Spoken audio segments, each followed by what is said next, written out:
गुरुदेव भगवान की जय। प्यारे कृष्ण कन्हैया लाल की जय।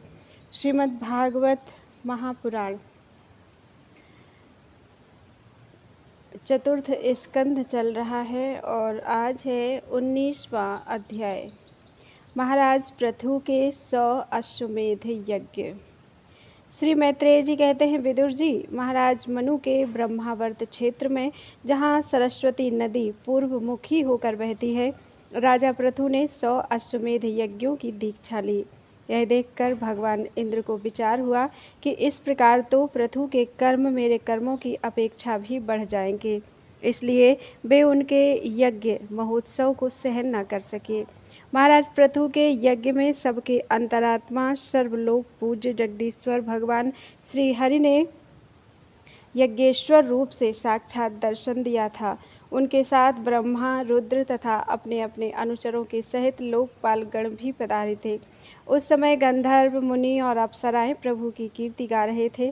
सिद्ध, विद्याधर, दैत्य, दानव, यक्ष, सुनंद, नंद आदि भगवान के प्रमुख पार्षद और जो सर्वदा भगवान की सेवा के लिए उत्सुक रहते हैं, वे कपिल, नारद, दत्तात्रेय एवं सनकादि योगेश्वर भी उनके साथ आए थे।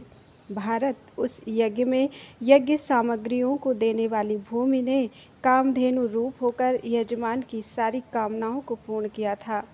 नदियाँ, दाख और ईख आदि सब प्रकार के रसों को बहा लाती थीं तथा जिनसे मधु टपकता रहता था, ऐसे बड़े बड़े वृक्ष दूध, दही, अन्न और घृत आदि तरह तरह की सामग्रियाँ समर्पण करते थे। समुद्र बहुत सी रत्न राशियाँ, पर्वत, भक्ष्य, भोज्य, चोष्य और लेह्य, 4 प्रकार के अन्न तथा लोकपालों के सहित संपूर्ण लोक तरह तरह के उपहार उन्हें समर्पण करते थे। महाराज पृथु तो एकमात्र श्री हरि को ही अपना प्रभु मानते थे। उनकी कृपा से उस यज्ञ अनुष्ठान में उनका बड़ा उत्कर्ष हुआ, किंतु यह बात देवराज इंद्र को सहन नहीं हुई और उन्होंने उसमें विघ्न डालने की भी चेष्टा की। जिस समय महाराज पृथु अंतिम यज्ञ द्वारा भगवान यज्ञपति की आराधना कर रहे थे, इंद्र ने ईर्ष्यावश गुप्त रूप से उनके यज्ञ का घोड़ा हर लिया। इंद्र ने अपनी रक्षा के लिए कवच रूप से पाखंड वेश धारण कर लिया था, जो अधर्म में धर्म का भ्रम उत्पन्न करने वाला है, जिसका आश्रय लेकर पापी पुरुष भी धर्मात्मा सा जान पड़ता है। इस वेश में वे घोड़े के लिए बड़ी शीघ्रता से आकाश मार्ग से जा रहे थे कि उन पर भगवान अत्रि की दृष्टि पड़ गई। उनके कहने से महाराज पृथु का महारथी पुत्र इंद्र को मारने के लिए उनके पीछे दौड़ा और बड़े क्रोध से बोला, अरे खड़ा रहे, खड़ा रहे। इंद्र सिर पर जटाजूट और शरीर में भस्म धारण किए हुए थे। उनका ऐसा वेश देखकर पृथु कुमार ने उन्हें मूर्तिमान धर्म समझा, इसलिए उन पर बाण नहीं छोड़ा। जब वह इंद्र पर वार किए बिना ही लौट आया, तब महर्षि अत्रि ने पुनः उसे इंद्र को मारने के लिए आज्ञा दी। वत्स, इस देवताधम इंद्र ने तुम्हारे यज्ञ में विघ्न डाला है, तुम इसे मार डालो। अत्रि मुनि के इस प्रकार उत्साहित करने पर पृथु कुमार क्रोध में भर गया। इंद्र बड़ी तेजी से आकाश में जा रहे थे। उनके पीछे वह इस प्रकार दौड़ा जैसे रावण के पीछे जटायु। स्वर्गपति इंद्र उसे पीछे आते देख उस वेश और घोड़े को छोड़कर वहीं अंतर्धान हो गए और वह वीर अपना यज्ञ पशु लेकर पिता की यज्ञशाला में लौट आया। शक्तिशाली विदुर जी, उसके इस अद्भुत पराक्रम को देखकर महर्षियों ने उसका नाम विजिताश्व रखा। यज्ञ पशु को चशाल और यूप में बांध दिया गया था। शक्तिशाली इंद्र ने घोर अंधकार फैला दिया और उसी में छिपकर वे फिर उस घोड़े को उसकी सोने की जंजीर समेत ले गए।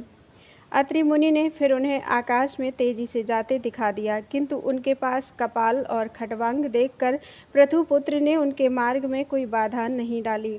तब अत्रि ने राजकुमार को फिर उकसाया और उसने गुस्से में भरकर इंद्र को लक्ष्य बनाकर अपना बाण चढ़ाया।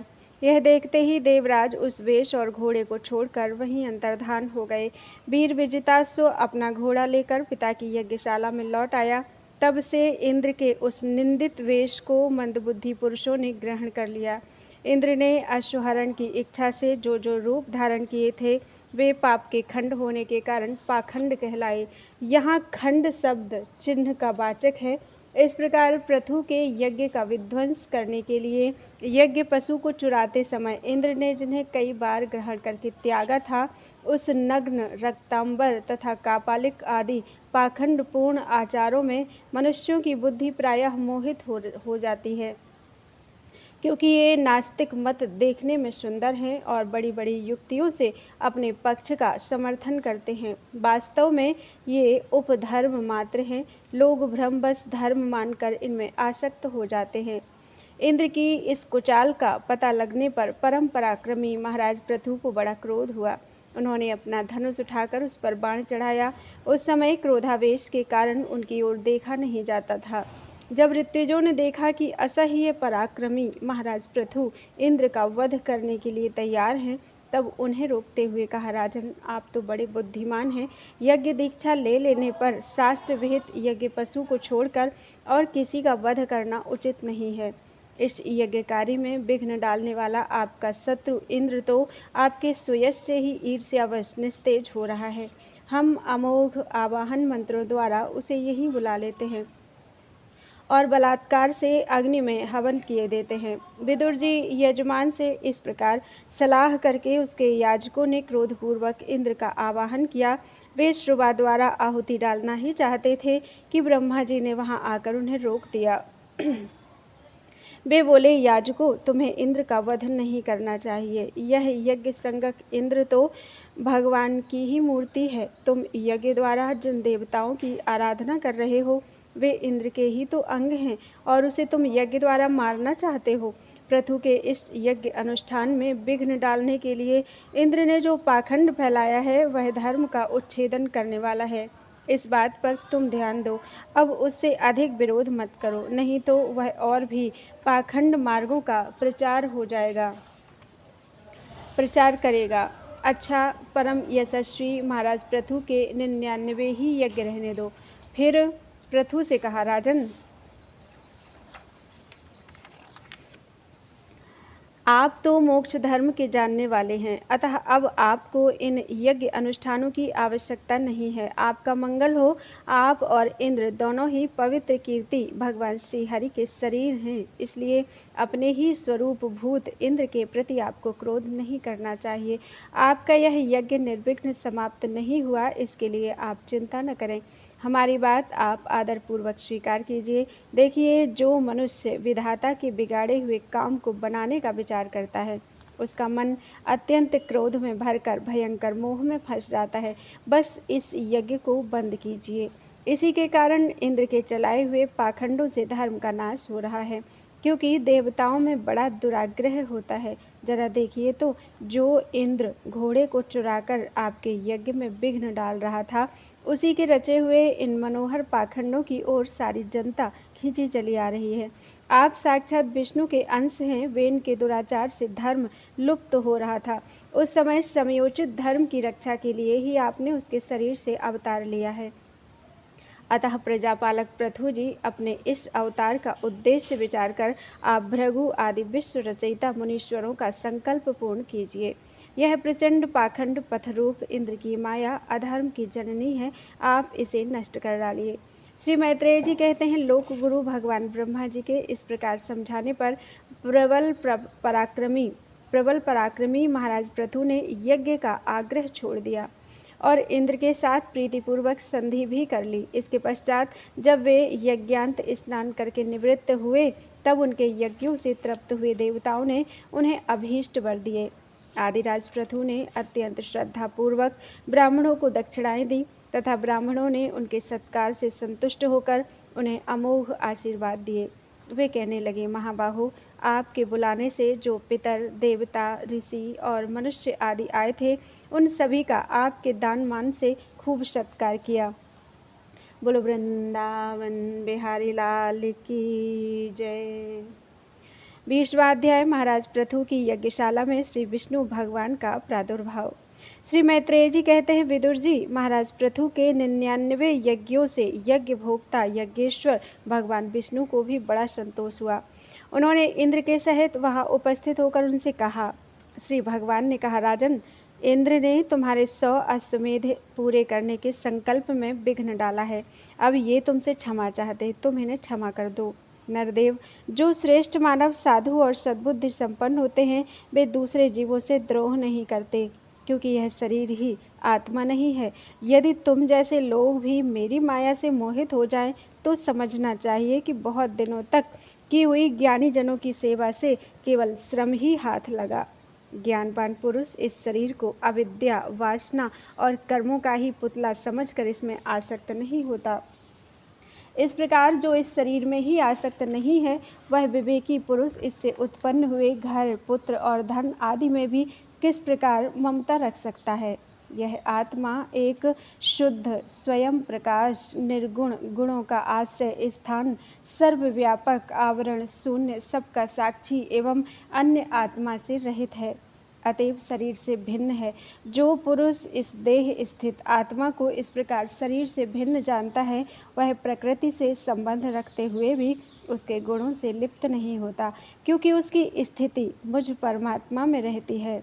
राजन, जो पुरुष किसी प्रकार की कामना ना रखकर अपने वर्णाश्रम के धर्मों द्वारा नित्य प्रति श्रद्धापूर्वक मेरी आराधना करता है, उसका चित्त धीरे धीरे शुद्ध हो जाता है।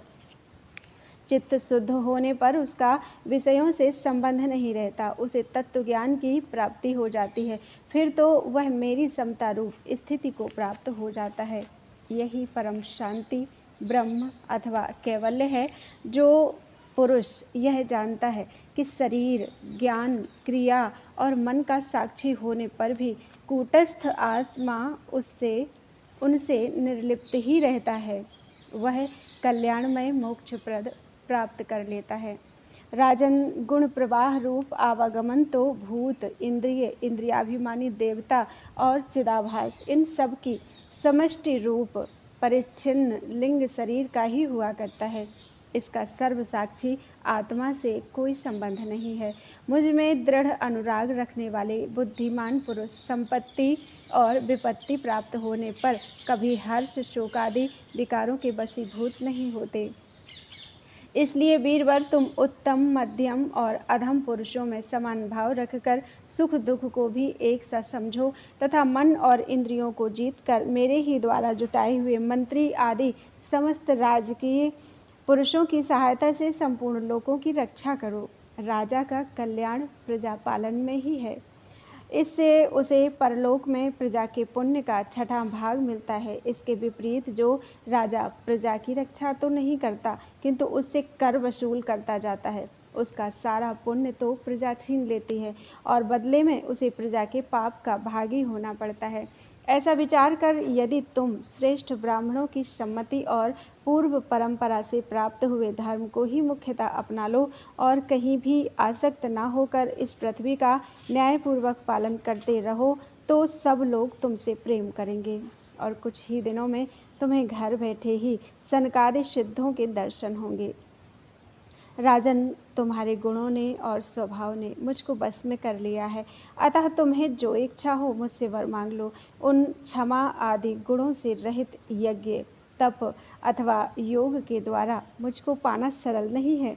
मैं तो उन्हीं के हृदय में रहता हूँ जिनके चित्त में समता रहती है। श्री मैत्रेय जी कहते हैं, विदुर जी, सर्वलोक गुरु श्री हरि के इस प्रकार कहने पर जगत विजयी महाराज पृथु ने उनकी आज्ञा सिरोधार्य की। देवराज इंद्र अपने कर्म से लज्जित होकर उनके चरणों पर गिरना ही चाहते थे कि राजा ने उन्हें प्रेम पूर्वक हृदय से लगा लिया और मनोमालिन्य निकाल दिया। फिर महाराज पृथु ने विश्वात्मा भक्तवत्सल भगवान का पूजन किया और क्षण क्षण में उमड़ते हुए भक्ति भाव में निमग्न होकर प्रभु के चरण कमल पकड़ लिए। श्री हरि वहाँ से जाना चाहते थे, किंतु पृथु के प्रति जो उनका वात्सल्य भाव था उसने उन्हें रोक लिया। वे अपने कमल दल के समान नेत्रों से उनकी ओर देखते ही रह गए, वहाँ से जा न सके। आदिराज महाराज पृथु भी नेत्रों में जल भर आने के कारण ना तो भगवान का दर्शन ही कर सके और ना तो कंठ गदगद हो जाने से कुछ बोल ही सके। उन्हें हृदय से आलिंगन कर पकड़े रहे और हाथ जोड़े ज्यों के त्यों खड़े रह गए। प्रभु अपने चरण कमलों से पृथ्वी को स्पर्श किए खड़े थे। उनका कराग्र भाग गरुड़ जी के ऊंचे कंधे पर रखा हुआ था। महाराज पृथु नेत्रों के आंसू पोंछकर अतृप्त दृष्टि से उनकी ओर देखते हुए इस प्रकार कहने लगे। महाराज पृथु बोले, मोक्षपति प्रभु, आप वर देने वाले, ब्रह्मादि देवताओं को भी वर देने में समर्थ हैं। कोई भी बुद्धिमान पुरुष आपसे देहाभिमानियों के भोगने योग्य विषयों को कैसे मांग सकता है?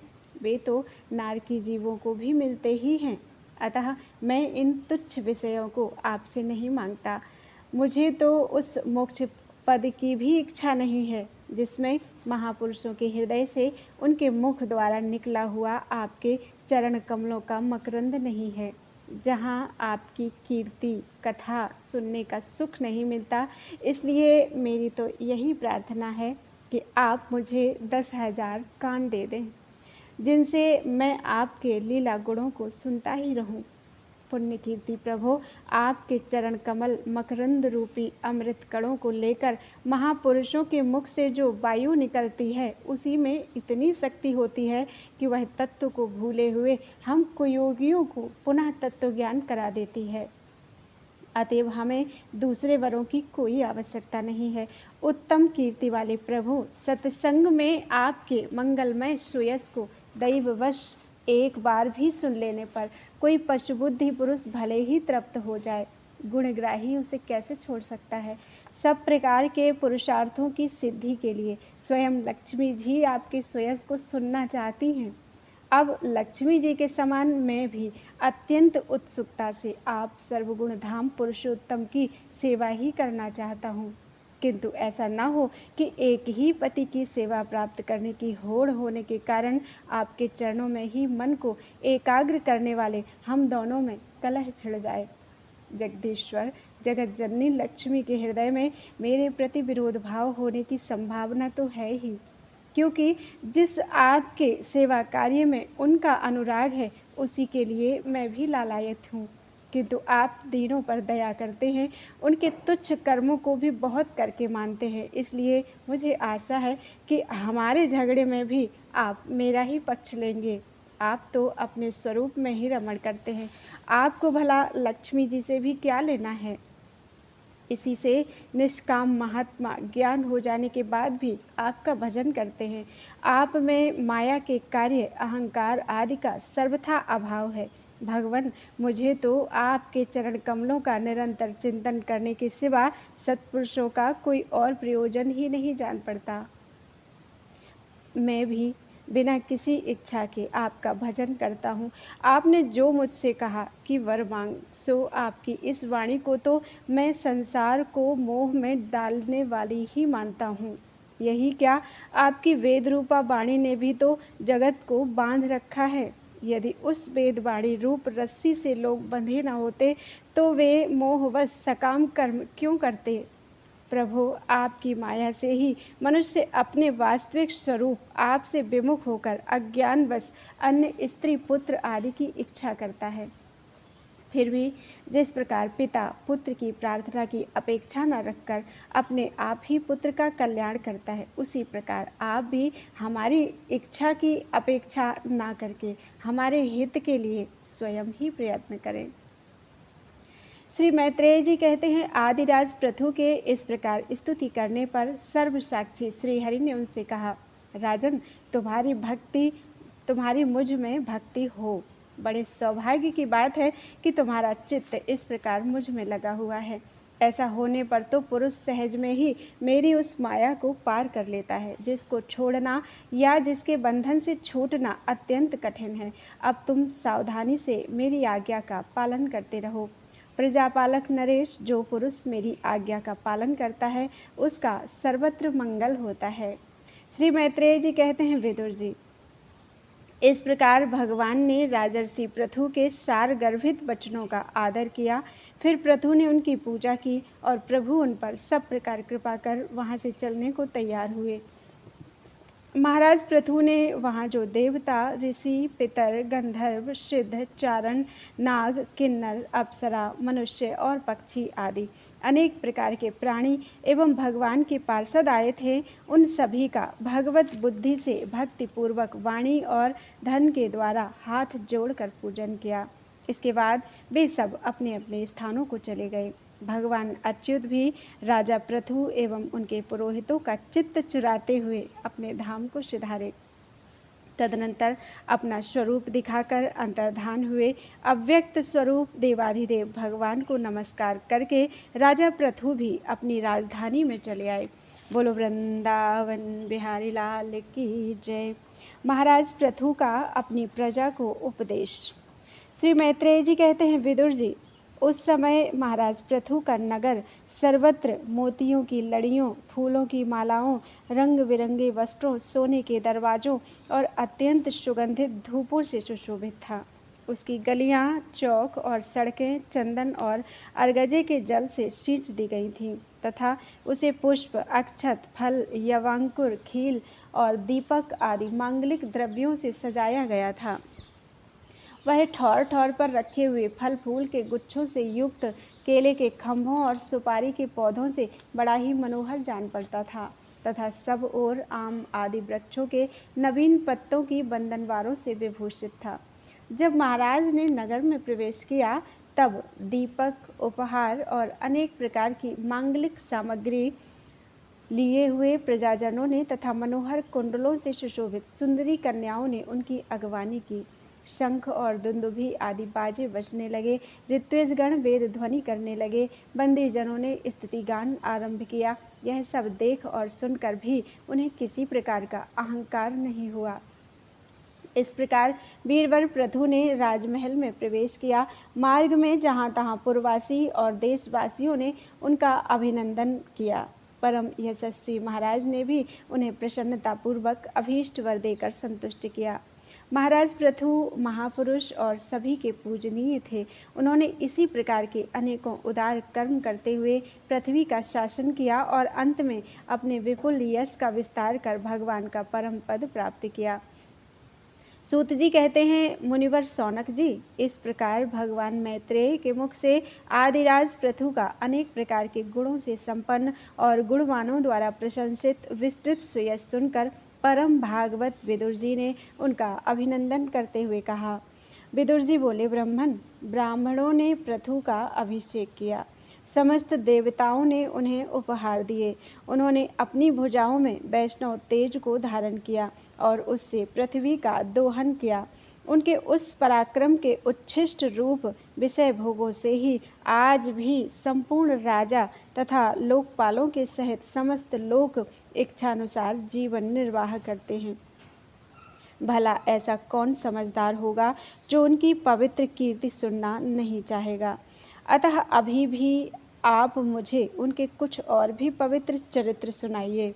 श्री मैत्रेय जी ने कहा, साधु श्रेष्ठ विदुर जी, महाराज पृथु गंगा और यमुना के मध्यवर्ती देश में निवास कर अपने पुण्य कर्मों के क्षय की इच्छा से प्रारब्धवश प्राप्त हुए भोगों को ही भोगते थे।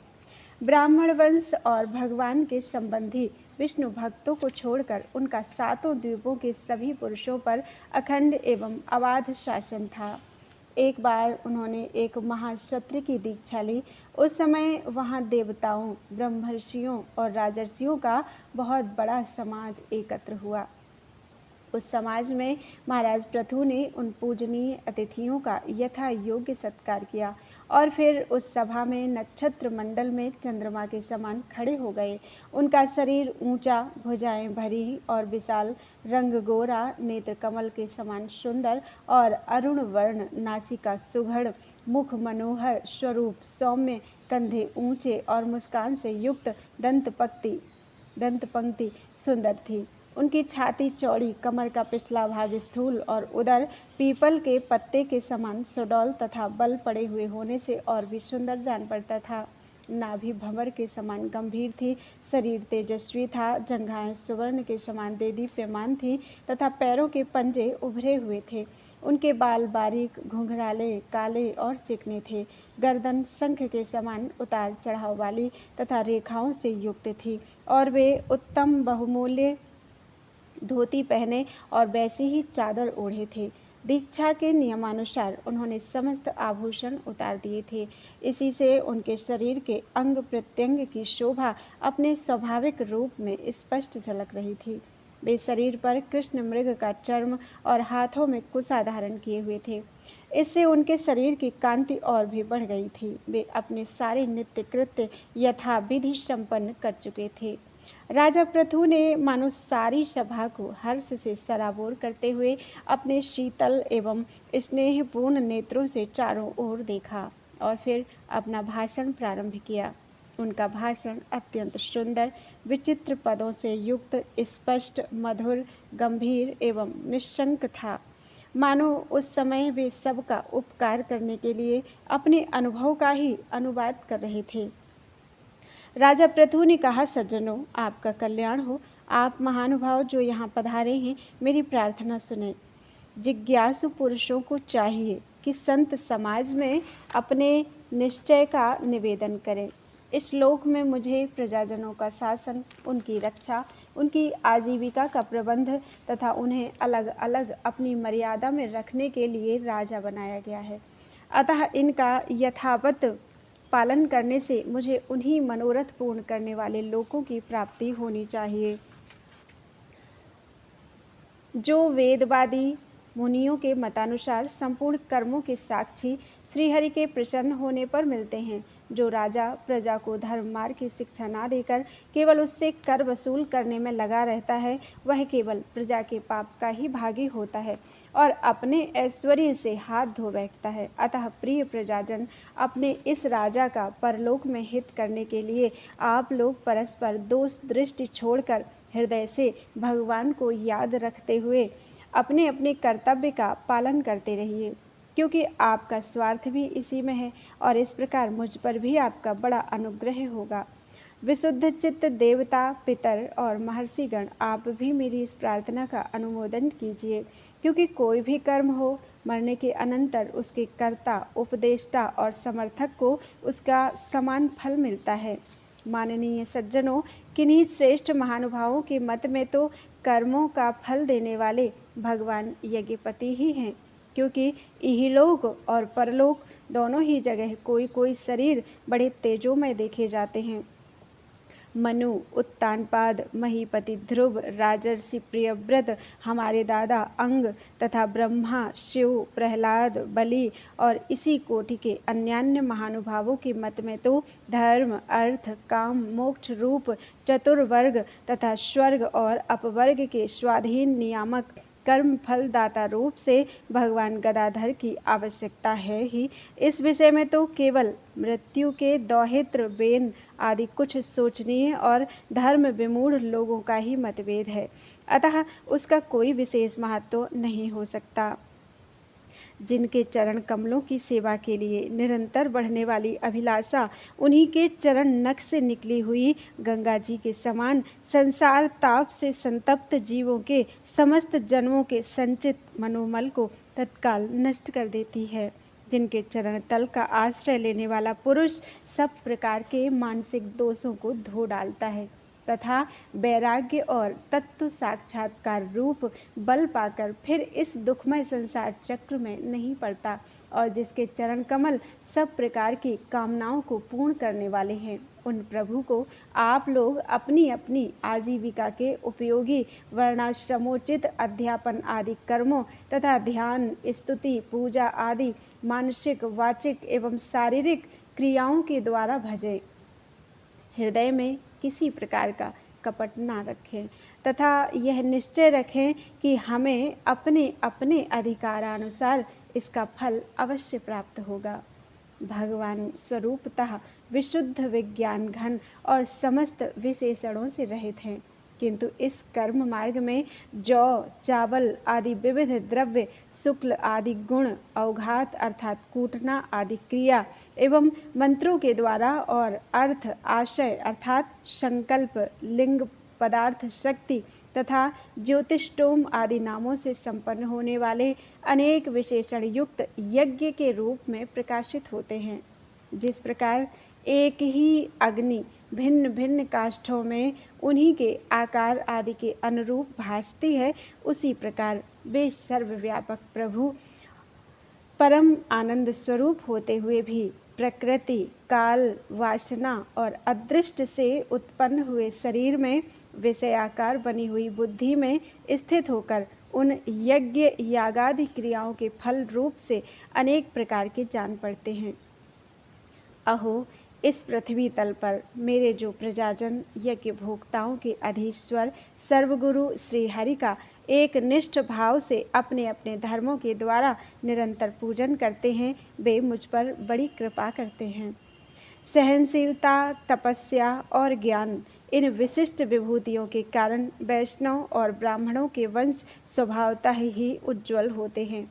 उन पर राजकुल का तेज, धन, ऐश्वर्य आदि समृद्धियों के कारण अपना प्रभाव न डाले। ब्रह्मादि समस्त महापुरुषों में अग्रगण्य ब्राह्मण भक्त पुराण पुरुष श्रीहरि ने भी निरंतर इन्हीं के चरणों की वंदना करके अविचल लक्ष्मी और संसार को पवित्र करने वाली कीर्ति प्राप्त की है। आप लोग भगवान के लोक संग्रह रूप धर्म का पालन करने वाले हैं तथा सर्वांतर्यामी स्वयं प्रकाश ब्राह्मण प्रिय श्रीहरि विप्रवंश की सेवा करने से ही परम संतुष्ट होते हैं। अतः आप सभी को सब प्रकार से विनय पूर्वक ब्राह्मण कुल की सेवा करनी चाहिए। इनकी नित्य सेवा करने से शीघ्र ही चित्त शुद्ध हो जाने के कारण मनुष्य स्वयं ही ज्ञान और अभ्यास आदि के बिना ही परम शांति रूप मोक्ष प्राप्त कर लेता है। अतः इस श्लोक में इन ब्राह्मणों से बढ़कर दूसरा कौन है जो हविष्य भोजी देवताओं का मुख हो सके। उपनिषदों के ज्ञान परक वचन एकमात्र जिनमें ही गतार्थ होते हैं, वे भगवान अनंत इंद्रादि यज्ञीय देवताओं के नाम से तत्वज्ञानियों द्वारा ब्राह्मणों के मुख में श्रद्धापूर्वक हवन किए हुए पदार्थ को जैसे चाव से ग्रहण करते हैं, वैसे चेतना शून्य अग्नि में होमे हुए द्रव्य को नहीं ग्रहण करते। सभ्यगण, जिस प्रकार स्वच्छ दर्पण में प्रतिबिंब का भान होता है, उसी प्रकार जिससे इस संपूर्ण प्रपंच का ठीक ठीक ज्ञान होता है, उस नित्य शुद्ध और सनातन ब्रह्म वेद को जो परमार्थ तत्व की उपलब्धि के लिए श्रद्धा, तप, मंगलमय आचरण, स्वाध्याय विरोधी वार्तालाप के त्याग तथा संयम और समाधि के अभ्यास द्वारा धारण करते हैं, उन ब्राह्मणों के चरण कमलों की धूलि को मैं आयु पर्यंत अपने मुकुट पर धारण करूं, क्योंकि उसे सर्वदा सिर पर चढ़ाते रहने से मनुष्य के सारे पाप तत्काल नष्ट हो जाते हैं और संपूर्ण गुण उनकी सेवा करने लगते हैं। उस गुणवान, शील संपन्न, कृतज्ञ और गुरुजनों की सेवा करने वाले पुरुष के पास सारी संपदाएं अपने आप आ जाती हैं। अतः मेरी तो यही अभिलाषा है कि ब्राह्मण कुल, गोवंश और भक्तों के सहित श्री भगवान मुझ पर सदा प्रसन्न रहें। श्री मैत्रेय जी कहते हैं, महाराज पृथु का यह भाषण सुनकर देवता, पितर और ब्राह्मण आदि सभी साधुजन बड़े प्रसन्न हुए और साधु साधु इयों कहकर उनकी प्रशंसा करने लगे। उन्होंने कहा, पुत्र के द्वारा पिता पुण्य लोकों को प्राप्त कर लेता है। यह श्रुति यथार्थ है। पापी बेन ब्राह्मणों के शाप से मारा गया था, फिर भी इनके पुण्यबल से उसका नरक से निस्तार हो गया। इसी प्रकार हिरण्यकशिपु भी भगवान की निंदा करने के कारण नरकों में गिरने वाला ही था कि अपने पुत्र प्रहलाद के प्रभाव से उन्हें पार कर गया। वीरवर पृथु जी, आप तो पृथ्वी के पिता ही हैं और सब लोकों के एकमात्र स्वामी श्रीहरि में भी आपकी ऐसी अविचल भक्ति है, इसलिए आप अनंत वर्षों तक जीवित रहें। आपका सुयश बड़ा पवित्र है। आप उदार कीर्ति ब्रह्मण्य देव श्रीहरि की कथाओं का प्रचार करते हैं।